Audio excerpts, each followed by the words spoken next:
بسم اللہ الرحمن الرحیم۔ السلام علیکم۔ سات کے ہندسے میں کوئی خاص حکمت ہے۔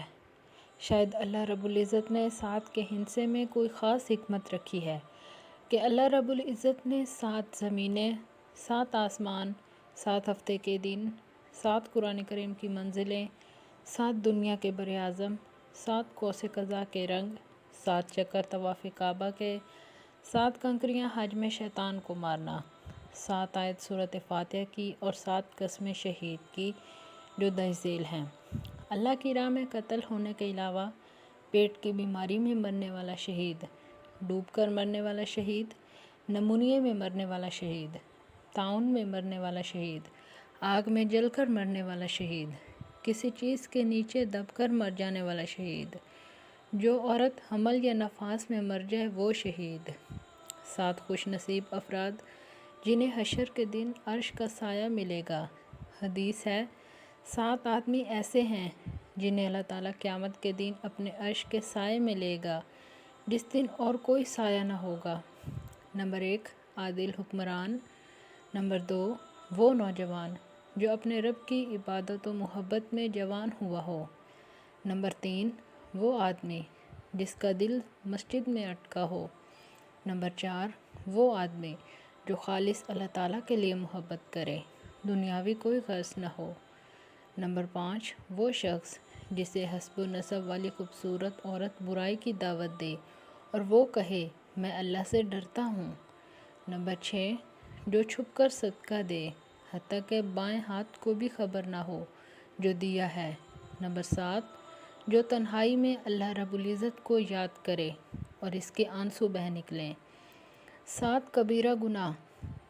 حضرت ابو ہریرہ رضی اللہ تعالیٰ عنہ سے روایت ہے، حضرت محمد صلی اللہ علیہ وآلہ وسلم نے ارشاد فرمایا 7 مہلک اور تباہ کن گناہوں سے بچو۔ صحابہ رضی اللہ تعالیٰ عنہم اجمعین نے دریافت فرمایا وہ 7 گناہ کیا ہیں؟ آپ صلی اللہ علیہ وآلہ وسلم نے ارشاد فرمایا نمبر 1 شرک، نمبر 2 جادو کرنا، نمبر 3 کسی کو ناحق قتل کرنا، نمبر 4 سود کھانا، نمبر 5 یتیم کا مال کھانا، نمبر 6 جان بچانے کے لیے جہاد میں لشکر اسلام کا ساتھ چھوڑ کر بھاگ جانا، نمبر 7 اللہ کی پاک دامن اور بھولی بھالی بندیوں پر زنا کی تہمت لگانا۔ 7 عظیم نیکیاں۔ بزرگ کا قول ہے جو 7 باتوں کا اہتمام کرے گا وہ اللہ رب العزت کے نزدیک ترین ہوگا، اس کے گناہ معاف کیے جائیں گے چاہے وہ سمندر کی جھاگ کے برابر ہی کیوں نہ ہوں، اس کی زندگی اور موت دونوں بہتر ہوں گی۔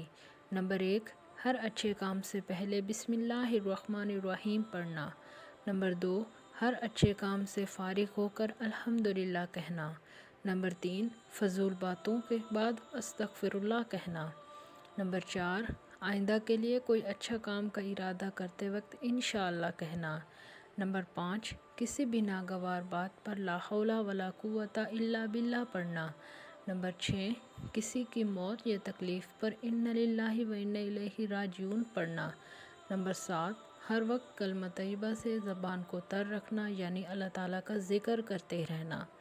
جمعہ کے دن 7 افضل اعمال۔ حضرت اوس بن اوس رضی اللہ تعالیٰ عنہ فرماتے ہیں کہ رسول اللہ صلی اللہ علیہ وآلہ وسلم نے ارشاد فرمایا کہ جو شخص جمعہ کے روز ان 7 اعمال کو بجا لائے گا اسے ہر قدم پر 1 سال نفلی روزے اور 1 رات اور رات کی عبادت کا ثواب ملے گا۔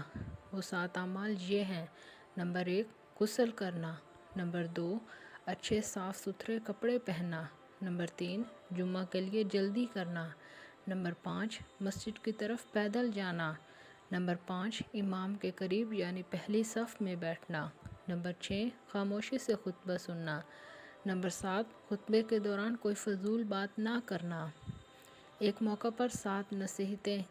حضرت ابو ذر غفاری رضی اللہ تعالیٰ عنہ نے حضرت محمد صلی اللہ علیہ وآلہ وسلم سے عرض کیا مجھے کچھ نصیحت کی باتیں ارشاد فرمائیں، تو آپ صلی اللہ علیہ وآلہ وسلم نے فرمایا ہمیشہ تقویٰ سے رہو یعنی اللہ تعالیٰ سے ڈرتے رہو، خاموش رہا کرو، زیادہ مت ہنسو، کہا مار کر مت ہنسو، اس سے چہرے کا نور جاتا ہے، ہمیشہ اپنی برائیوں اور کوتاہیوں پر نظر رکھو، دوسروں کو عیبوں پر نہیں۔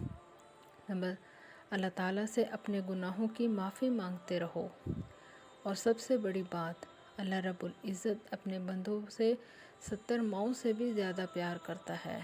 اگر آپ کو میری ویڈیو اچھی لگے تو آپ میرے چینل کو سبسکرائب کر دیں اور میری ویڈیو کو لائک کر دیں۔ بہت جلد ایک نئی ویڈیو کے ساتھ حاضر ہوں گی۔ اللہ حافظ۔